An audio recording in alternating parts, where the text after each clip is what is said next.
Shalom saudara yang dikasihi Tuhan Yesus Kristus. Selamat malam, selamat berjumpa dalam renungan pada malam hari ini. Saya mengucapkan salam sejahtera buat saudara semua dimanapun saudara berada. Damai dan sukacita oleh Roh Kudus melimpah senantiasa dalam hati dan kehidupan saudara semua. Mari sebelum kita mendengarkan renungan firman Tuhan, sama-sama kita berdoa. Bapa Surgawi, Bapa dalam nama Tuhan Yesus Kristus, Tuhan pencipta langit dan bumi ini, kami bersyukur untuk kasih karunia-Mu, penyertaan-Mu di sepanjang hari ini. Tuhan sudah menolong kami dalam segala aktivitas yang kami lakukan. Pada saat yang indah ini Tuhan, kami rindu mendengarkan sabda firman-Mu. Berikan kami pengertian untuk kami terbuka, memahami apa yang menjadi kehendak-Mu, dan kami mau taat, setia melakukan firman-Mu. Terima kasih Bapa, dalam nama-Mu yang kudus, nama Tuhan Yesus Kristus, kami sudah berdoa dan mengucap syukur. Haleluya, amin. Saudara yang dikasihi Tuhan, pembacaan Alkitab kita pada saat ini terdapat dalam kitab Daniel pasal yang kedua. Saudara dapat membacanya secara pribadi setelah mendengarkan renungan ini. Saya akan membaca Daniel 2 ayat 20-22. Tertulis demikian.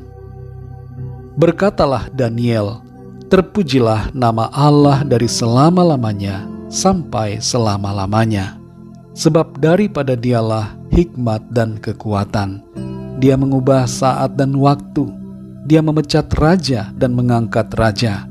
Dia memberi hikmat kepada orang bijaksana dan pengetahuan kepada orang yang berpengertian. Dialah yang menyingkapkan hal-hal yang tidak terduga dan yang tersembunyi. Dia tahu apa yang ada di dalam gelap, dan terang ada padanya.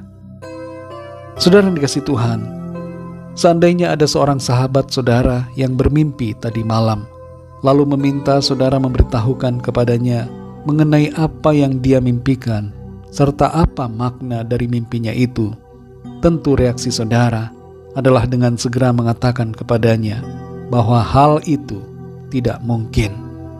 Tidak mungkin memberitahukan apa yang dia mimpikan, karena yang bermimpi adalah dia, bukan saudara. Jadi dialah yang tahu apa mimpinya. Kalau ditanyai soal makna mimpi, hal itu mungkin masih bisa dikerjakan. Hal seperti inilah yang diminta oleh Raja Nebukadnezar. Ia meminta orang-orang pandai yang ada di istananya untuk memberitahukan apa mimpinya semalam, beserta dengan apa maknanya. Baik mimpi dan artinya, kedua-duanya diminta oleh Raja Nebukadnezar. Di ayat yang ke-10 kita dapat membaca bagaimana reaksi orang-orang bijaksana yang ada di istana. Tertulis di situ, para kasdim itu menjawab raja, tidak ada seorang pun di muka bumi yang dapat memberitahukan apa yang diminta tuanku raja. Dan tidak pernah seorang raja, bagaimanapun agungnya dan besar kuasanya, telah meminta hal sedemikian dari seorang berilmu atau seorang ahli jampi atau seorang kasdim. Secara manusia, apa yang diminta oleh raja terlalu berat dan tidak ada yang bisa melakukannya. Dan karena tidak ada yang bisa memenuhi permintaan raja pada waktu itu, Raja Nebukadnezar berkehendak untuk membunuh semua orang bijaksana yang ada di dalam istananya. Dan hal ini berarti bahwa Daniel dan Hananya, Misael serta Azaria akan mengalami kematian. Meresponi keadaan yang demikian, Daniel dan ketiga orang pemuda ini berdoa, meminta hikmat dan pertolongan Tuhan agar dapat terhindar dari hukuman yang diancamkan kepada mereka. Dan apa yang terjadi? Tuhan menjawab doa mereka serta memberikan pertolongan.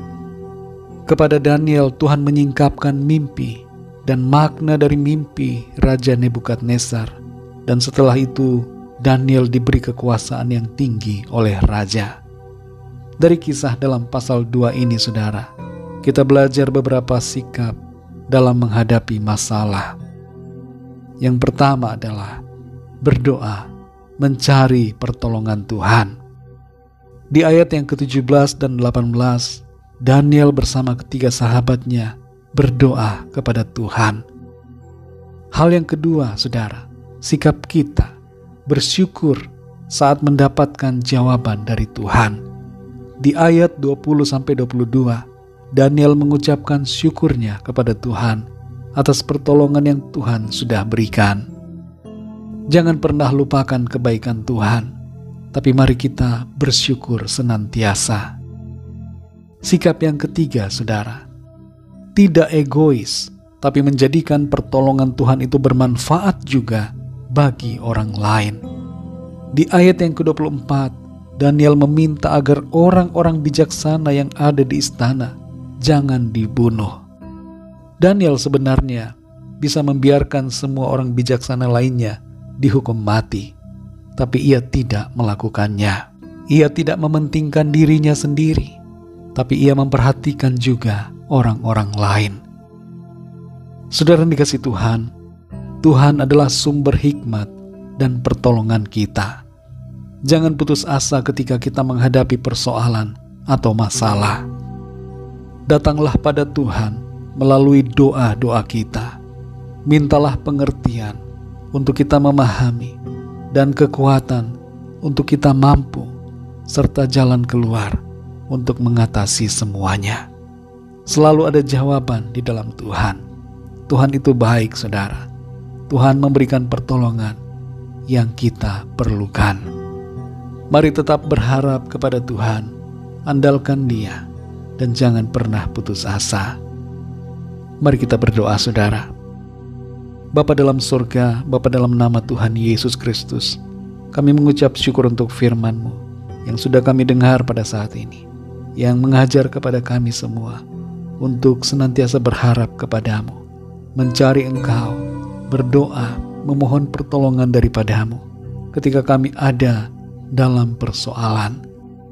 Ampuni kami yang seringkali berusaha dengan kekuatan kami sendiri. Ampuni kami yang seringkali melupakan Tuhan dan mencari solusi dengan cara yang lain. Saat ini kami mengerti bahwa Engkaulah Tuhan, sumber pertolongan kami. Hanya di dalam Engkau kami mendapatkan jawaban dari apa yang kami perlukan. Terima kasih Tuhan. Kami mau terus berharap, bersandar kepadamu dalam setiap apapun yang menjadi pergumulan hidup kami. Sebab kami percaya ada kekuatan, ada mujizat, ada pertolongan yang Tuhan sediakan. Terima kasih untuk firman-Mu ya Tuhan. Berkati kami di sepanjang malam ini, lingkupi kami dengan kuasa dan kasih-Mu. Bangunkan kami kembali besok pagi dengan kekuatan baru, tubuh yang sehat diberkati Tuhan. Kami berdoa untuk setiap pergumulan, setiap permohonan doa, kami bawa ke hadapan Tuhan. Biarlah Engkau ya Bapa menjamah dan melawat setiap kami, memberikan jawaban sesuai dengan apa yang kami perlukan. Ampuni kami Tuhan akan dosa kesalahan kami, seperti kami juga mengampuni orang-orang yang bersalah kepada kami. Terima kasih Tuhan, kami menyerahkan semua ke dalam tangan kasih-Mu. Kami percaya kami alami berkat Tuhan, kami alami sukacita, damai sejahtera, dan kasih karunia Tuhan yang berlimpah-limpah. Dalam nama Tuhan Yesus Kristus, Tuhan dan Juru Selamat kami sudah berdoa dan mengucap syukur. Haleluya, amin. Puji Tuhan, saudara yang dikasih Tuhan, saya percaya firman Tuhan menjadi berkat dan kekuatan buat saudara semua. Dan Roh Kudus akan menolong saudara untuk lebih lagi memahami kebenaran firman Tuhan.